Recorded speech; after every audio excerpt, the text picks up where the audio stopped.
ఒక 2 months క్రితం జరిగింది చెప్తా. నేనే రాజు నేనే మంత్రి షూటింగ్ సురేష్ ప్రొడక్షన్స్. నా మదర్ బ్యానర్ అది.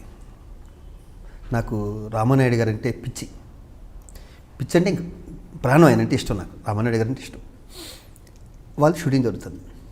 తేజ డైరెక్టర్ తేజ గురించి కొత్తగా చెప్పక్కర్లే.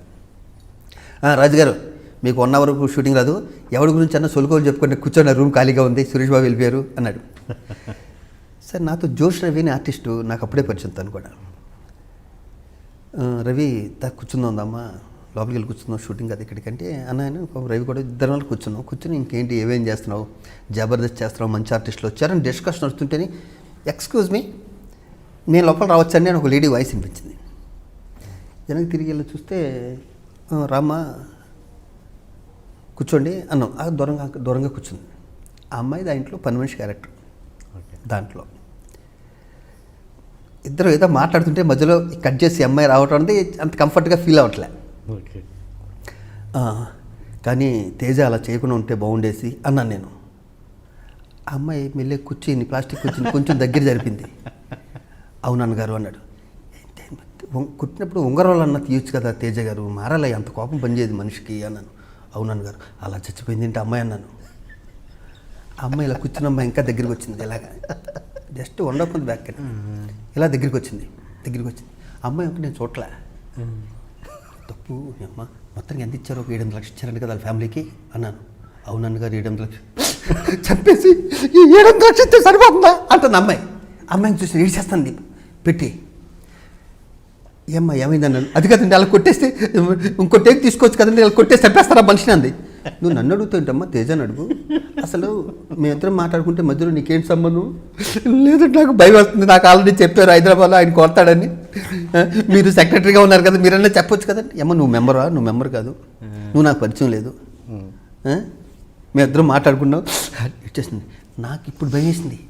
వారిని అమ్మ ఏడుస్తుంది ఇప్పుడు, భయపడేది హైదరాబాద్ వెళ్ళిపోయిందంటే షూటింగ్ కదా. కట్ చేసి బయటకు వచ్చి తేజని పక్క తీసుకెళ్ళి, తేజ నువ్వు ఎవరెవరి గురించి మాట్లాడుకోమన్నావు కదా, నీ గురించే మాట్లాడారంటే ఏం మాట్లాడారు అన్నాడు. చెప్పాను గొప్ప జడిపించాడు ఇంకా అన్నాడు. ఆ అమ్మాయికి అక్కడి నుంచి పాపం ఇప్పుడు తేజని చూసినా కూడా రెడీ షార్ట్ అని ఒకటికి ప్లేటు కాఫీ ప్లేట్ ఇవ్వాలండి, టక్క టక్క మేము అందరూ నవ్వుకునే వాళ్ళు. నేను సారీ అమ్మా ఇప్పుడు సరదాగా డ్రైగా ఉంటుంది అని. తర్వాత ఈ వంతా తేజ తిట్టేవాడు కదా అమ్మాయిని, అలా హెల్ప్ చేశాను అనమాట.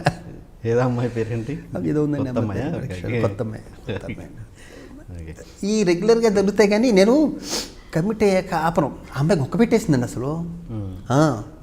ఇప్పుడు తేజ నన్ను చూసిన ఫస్ట్ అది గుర్తొస్తుంది, రానాకి మొత్తం అందరికీ చెప్పేశాడు, మొత్తం యూనిట్ అందరికీ. ఇంకా 2 కల్పించేదానికి నేనున్న ప్లేస్లో అండి కొంచెం కంఫర్ట్ను కొంచెం నవ్వులతోనే ఉంటాను నేను ఎప్పుడు. నాకు ఇష్టం బాగా నవ్వే వాళ్ళతోనే ఉంటాను, మా మాడు మొహాలతో నేను ఉన్నాను. అంటే ఈ సీరియస్ కాకుండా నిజంగా సీరియస్ అయిన సందర్భాలనే నిజంగా కౌంటర్ మీ మీదకి వచ్చి మిమ్మల్ని తిట్టే రేంజ్కి, మిమ్మల్ని కొట్టే రేంజ్కి నన్ను ఎవరు తిట్టండి. సెంటిమెంట్స్ అంటే అంటే అది నిజం అనుకోని, మీరు చెప్పేది ఏదో నిజం అనుకోని అలాంటి ప్రాక్టికల్ జోక్స్ ఏమైనా? చాలా ఉన్నాయండి, చాలా ఉన్నాయి టిన్నర్ గారు, 1-2 కాదు అసలు. అయ్యో ఇక నేను భరణి కలిస్తే ఇదే మా ఇద్దరిది ఇదే. భరణికి నాకు మధ్య చాలా ఉంటాయండి. మీ ఇద్దరు అన్నీ తెలుసు అనుకుంటా, నీకు భరణికి అన్నీ తెలుసు అనుకుంటా. భరణికి ఏమీ తెలియదని విషయం తర్వాత నాకు తెలుస్తుంది. తెలియదంటే ఏంటి? One of my best friend, one of my brother Tanikella Bharani. నాకు మా ఇద్దరిది చాలా బాగుంటుంది రిలేషన్. మీ ఇద్దరం బాగా డబ్బులు సంపాదించేస్తాం రా, అలిసిపోయాం, మన ఇద్దరం ఫారెన్ వెళ్దాం. అప్పటికి ఫ్రెండ్స్ ఫారెన్ వెళ్తారు అవి కూడా లేవు. ఫారెన్ వెళ్దామని ఇద్దరం కలిసి సింగపూరు హాంకాంగ్ వెళ్దామంటే వెళ్ళి రాఘవేంద్ర గారితో ఈవినింగ్ సిట్టింగ్లో చెప్పాం మీ ఇద్దరం ఫారెన్ వెళ్తామండి అని. ఇంత లేదు అసలు, ఫారెన్ వెళ్ళటం అంటే గ్రేట్, అప్పుడు సింగపూర్ వెళ్ళటం అంటే చాలా గ్రేట్. అరే అక్కడ దాకా వెళ్తున్నారు కదా బ్యాంకాక్ వెళ్ళరంటే, బ్యాంకాక్ చాలా బాగుంటుంది అన్నాడు. సరే అని మళ్ళీ సీతా ట్రావెల్స్లోను మాకు బ్యాంకాక్ కూడా ట్రిప్ కలపాలి అని చెప్పి మొత్తం కల్పించుకున్నామండి. భరణికి పెళ్ళి అప్పుడు 2-3 ఏళ్ళు అవుతుంది, నాకు పెళ్ళి ఒక 5-6 నెలలు అవుతుంది. నేను మద్రాసు నుంచి ఇక్కడ షిఫ్ట్ అయ్యాం, ఇద్దరం వెళ్ళిపోయాం, సింగపూర్ వెళ్ళిపోయాం. 2 రోజులు ఉండి అక్కడి నుంచి హాంకాంగ్ వెళ్ళాం. ఇంటికి ఫోన్ చేద్దామని 2 రోజుల తర్వాత ఇల్లు గుర్తొచ్చి ఫోన్ చేస్తున్నాం, కలవట్లే. బ్యాంకాక్లో ట్రై చేసాం, ఫోన్ కలవట్లే. హాంకాంగ్లో ట్రై చేసాం, కలవట్లే. మళ్ళీ సింగపూర్ వచ్చాం, మళ్ళీ సింగపూర్ నుంచి మళ్ళీ సింగపూర్లో 2 రోజులు ఉండి అక్కడ షాపింగ్లు చేసుకుని ఇక్కడ రావాలి. 11 రోజులు అయిపోయిందండి. హైదరాబాద్లో ఎలా ఉందో తెలియదు, మా ఫ్యామిలీ ఎలా ఉందో తెలియదు, అసలు ఏమీ తెలియదు. మా గురించి, మా ఇద్దరి గురించే 11 రోజులు ఎక్కడా లేదు. బర్నీ గురించి, నా గురించి ఏడుపోటు. మా ఇద్దరిలో కూడా మాట్లాడుకుంటూ మానేసి పిచ్చి చూపులు వచ్చేసింది మా ఇద్దరికి. ఇలాగే ఏంటి అని ఇంకొకసారి ట్రై చేయి అన్నయ్య, ఇంకొకసారి ట్రై చేయంటే ఆఖరికి లోకల్ ఎక్స్చేంజ్లు ఉంటాయి కదా, అక్కడికి వెళ్ళి కూడా బర్నీ ట్రై చేసేవాడు పాపం ఫోను. ఓకే. లేదు, సింగపూర్ ఎయిర్పోర్ట్కి వచ్చాం. ఇంకొక 7-8 గంటలకు మన ఫ్యామిలీ దగ్గరికి వెళ్ళిపోతాం కదా, ఇంకో బూత్ ఉంది కదా, ఇక్కడ ట్రై చేయి అన్నవాడిని. బూత్లోకి వెళ్తే ఆవిడ ఇంగ్లీష్లో అడిగింది బర్నీ, ఎక్కడికి చేయాలి, హైదరాబాద్ చేయాలి, యా నెంబర్ చెప్పండి. నెంబర్ చెప్పాడు. హలో ఇది మాట్లాడినంది. ఒరే శివ కలిసిందిరా ఫోను అన్నాడు. ఇద్దరు ఉంటారు మాట్లాడి, అన్నాళ్ళు ఎక్కడికి వెళ్ళిపోయారు, వాళ్ళ ఇంట్లో వాళ్ళు క్లాస్, మా వదిన క్లాస్ స్పీకరు, మా మిస్సెస్ వాళ్ళు క్లాస్ స్పీకర్, 11 రోజుల నుంచి ఫోన్ లేదు, ఏమీ లేదని. నా ఉద్దేశం ఏంటంటే బర్నీకి అన్నీ తెలుసని.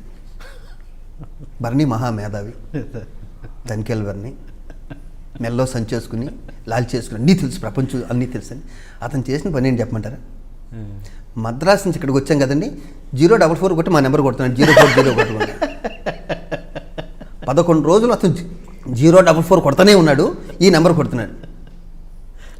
నేను ట్రై చేస్తానంటే నేనంటే నీకు తెలియదురా శివుడు, నీకేం తెలియదురా అని ఆయన ట్రై చేస్తున్నాడు. ఇప్పుడు నన్ను ఒక్కరోజు ట్రై చేయమన్నా కూడా దొరికేది డెఫినెట్గా.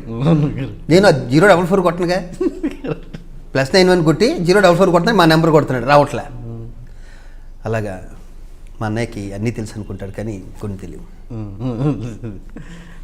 ఓకే. అలా 11 రోజులు మేము చచ్చామో బతికామో తెలియకుండా టెన్షన్ పడ్డాను.